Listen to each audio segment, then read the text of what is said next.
Hello everyone and welcome back to my channel Edmond Mendaros, and for today's quick tutorial I'm going to show you guys on how to resolve if your context menu appears to be opening up very slowly on your Windows 10 or Windows 11 computer. And without further ado, let's go ahead. So all you have to do is to open up on a search menu, and then dito sa search for apps ay kailangan mo lang i-type yung adjust the appearance. Okay, so magpapap ito at makikita mo dito yung adjust the appearance and performance of Windows. So kailangan mo lang itong i-click tong open, and then papap itong kanyang performance options. So ang next step ay dito lang sa gitna mga kaibigan, makikita mo dito yung selection options.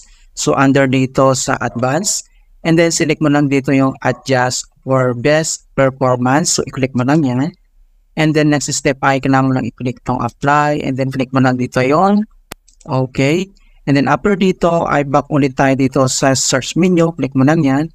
And then dito sa search for apps ay kailangan mo lang i-type dito yung CMD, or ito yung tinatawag na command prompt. So kailangan mo lang mag-right click, and then select mo lang dito yung run as administrator if you receive user account control, and then click mo lang dito yung yes.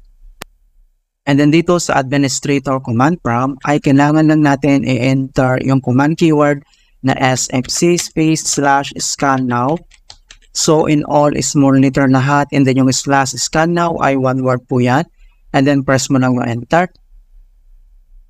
And then makikita mo na dito na beginning system scan, that's process will take some time, beginning verification space of system scan. So dito ay kailangan lang natin hintayin na ma-complete ang verifications into 100%.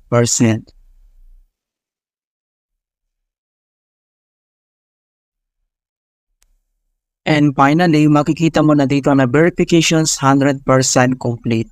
And the next step, so close lang natin tong CMD, and then dito lang si start menu at kailangan lang natin mag-restart. Okay, so click mo lang tong restart. Alright, so ganoon lang po ka-simply on how to fix context menu opening slow in Windows 11.